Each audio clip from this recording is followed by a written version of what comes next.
चलो हम लोग अभी वर्किंग कैपिटल मैनेजमेंट 2 का हम लोग कुछ थ्योरी करेंगे। ठीक है, अलग अलग पार्ट करके छोटा छोटा वीडियो करके थ्योरी का बना देंगे। तो इसमें सबसे पहले लोग क्या बोला, नेम 2 इम्पॉर्टेंट कमेटी। कौन कमेटी का नाम बोला? For the management of the working capital requirement. जो हम बोला भाई, जैसे बिजनेस लोन के लिए पैसा मिलता है, वैसे ही बैंक से वर्किंग कैपिटल लोन भी मिलता है भाई। इवन वर्किंग कैपिटल लोन तो छोड़ो, डेटर्स जो तुम्हारा होता है ना, डेटर्स के अगेंस्ट लोन मिलता है। डेटर्स के अगेंस्ट, समझ रहे हो? डेटर्स के मतलब क्या हो गया, तुम उन लोग को धार में पैसा दे दिया, लेकिन वो लोग तुमको पैसा नहीं दिया। अब मसला ये, अगर वो लोग तुमको पैसा नहीं देगा डेटर लोग, तो तुम बिजनेस कैसे चलाओगे? तो बैंक वाला के पास तुमको सारा डेटर्स का लिस्ट जमा करना पड़ता है। जैसा मान लो 2 करोड़ का लेटर है, डेटर्स है तुम्हारा, तो तुम 2 करोड़ के अगेंस्ट में तुमको बैंक वाला डेटर्स लोन भी होता है।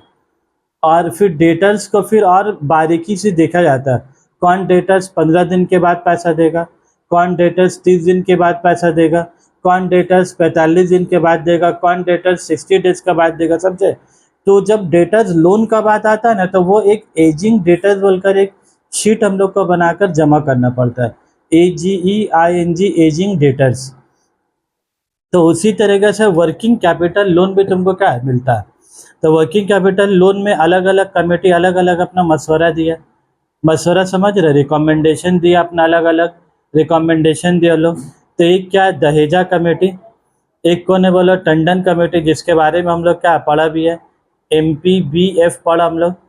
मैक्सिमम परमिसेबल बैंक फाइनेंस पढ़ा। कोर कमेटी है, जिसको हम लोग चोर कमेटी बोलते हैं, CHOR, चोर, लेकिन ये पढ़ा जाएगा भाई कोर कमेटी। ठीक है, चोर कमेटी मत पढ़ दोगे कल इसको।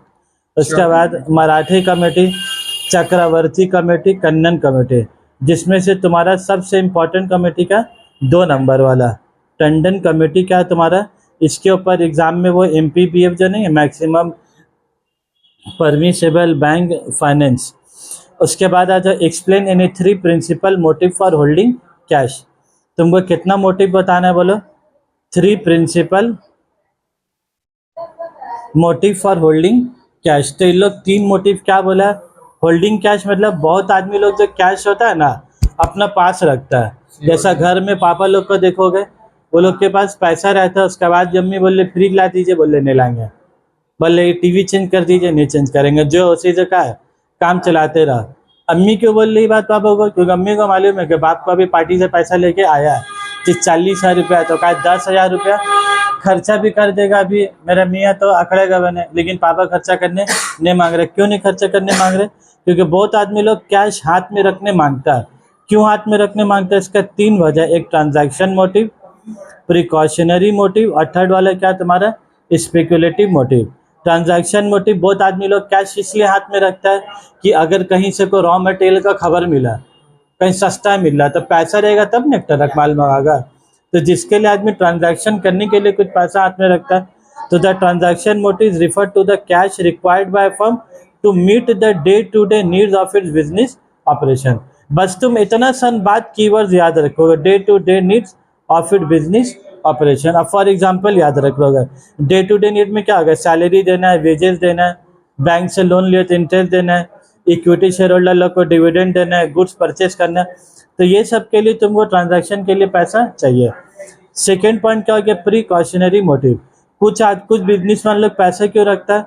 Tendency of a firm to hold to meet the contingencies और अनफोर्सिन सर्कमस्टेंसेस।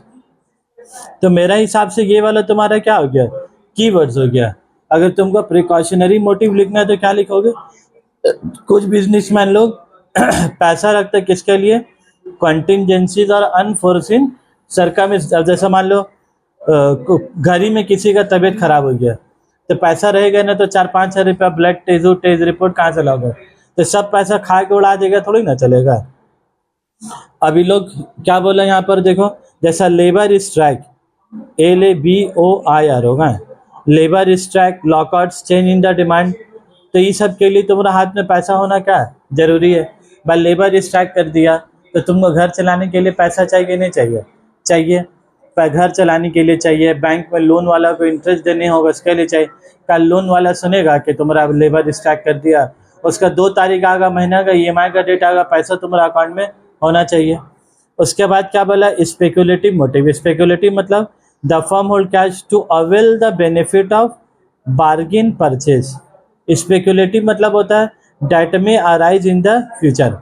आजकल भाई स्पेकुलेशन का पैसा मिलता है, मतलब अगर तुम सही अंदाजा लगाओगे और तुम्हारा अंदाजा कल को जाके सही हो गया तो तुमको 1 का 4 रुपया मिलेगा। जैसे स्पेकुलेटिव आजकल होता है खेला के ऊपर में, बॉल फेंकने से पहले होता है ई बॉल में विराट कोहली 6 रन, कबल्लाई बॉल में विराट कोहली 0 रन, कबल्लाई बॉल में विराट कोहली छक्का मारेगा। तो अब इतना आदमी अंदाजा लगा रहा है, अब वो बॉल फेंकने का बाद ही पता चलेगा कि हकीकत में हुआ का। तो बॉल फेंकने से पहले तक जो अंदाजा लगाएगा उसी को क्या है तुम्हारा स्पेकुलेटिव। अब बिजनेसमैन में स्पेकुलेटिव कैसे लगता है, बहुत आदमी लोग सामान परचेस करके रख लेता है, लेदर हो गया, रॉ मटेरियल, लकड़ी हो गया, क्यों लेके रख लिया भाई, जैसा बरसात आ गया तो सब लकड़ी का अभी जंगल में तो सब पानी से भीग जाएगा, तो पानी जंगल कट के आ गए तो आ गए तो 3 महीना तक तुम्हारा कारोबार चलेगा कैसे। मान लो सोफा कारोबार है, फर्नीचर का, तब वो स्पेकुलेटिव कर लिया कि अभी बरसात आ गया तो ऐसा ऐसा होगा, तो हम लोग कभी लकड़ी ज़्यादा से ज़्यादा खरीद के रख लेना। अगर नहीं खरीद के रखेंगे, अगर बरसात के मौसम में जाएंगे लकड़ी लेने तो बरसात में उसका दाम ज़्यादा हो जाएगा, तो ये सोच के रखा। अब वो बरसात आ गया तो ही पता चलेगा हकीकत में कि उसका दाम ज़्यादा हुआ है कि उसका दाम कम हुआ है। तो बहुत आदमी लोग स्पेकुलेशन के लिए पहले से लकड़ी फकड़ी खरीद के, तो तुम्हारे पास एक्स्ट्रा हाथ में कैश होगा तभी ना रखोगे। और हम भी भाई ये चीज़ तो हम एकदम ही फॉलो करते हैं, प्रिकॉशनरी मोटिव। एक तो ट्रांजैक्शन मोटिव और दूसरा precautionary motive. Day to day coaching चलाने के लिए पैसा जो चाहिए, उसके अलावा कुछ अनफोर्सिन सर्कमस्टेंसेस आए उसके लिए पैसा चाहिए। पैसा रहे पास में तो भी खाना नहीं चाहिए, मलाई ऑर्डर कर लिया, ऑनलाइन ही ले लिया, हम एकदम हाथ में क्या कंट्रोल करके चलते हैं एकदम। हाँ, खा पी लिए वो एक अलग सा चीज़ है, 50-100 रुपया, लेकिन 1000 का बाजार वाला खर्चा वाला हिसाब नहीं रखता।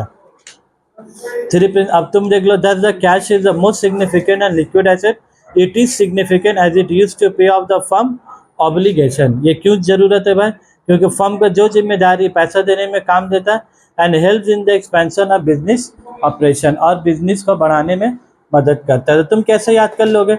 अब 3 मोटिव पूछा, transaction motive, precautionary motive, speculative motive. अब सब में एक वर्ड याद कर लोगे।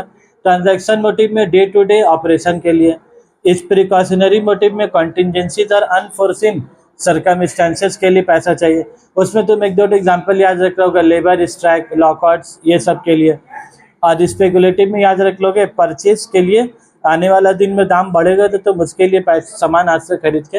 देखो कोई बहुत कम ही स्टूडेंट के लिए भाई पॉसिबल है पूरा रट्टा मारना। The precautionary motive refer to the tendency of a firm to hold cash to meet the quantity. ऐसे करके याद रखना का बहुत मुश्किल है, तुम ऐसे भी याद रख लोगे ना। ट्रांजैक्शन मतलब day to day operation, precautionary मतलब कॉन्टिजेंसीज अनफोर्सिन। तुम एक वर्ड भी याद रख लिया ना एग्जाम हॉल में तो तुम्हारा काम का है।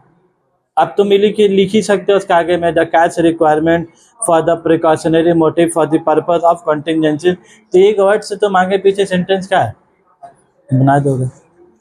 अब उसके बाद आ जाओ, उसके बाद क्या बोला है, trade off between matching and conservative policy. अभी लोग का 2 पॉलिसी, एक तो मैचिंग पॉलिसी और कंजर्वेटिव पॉलिसी, ठीक है। इसका ऊपर हम अलग से वीडियो बना दे रहे हैं।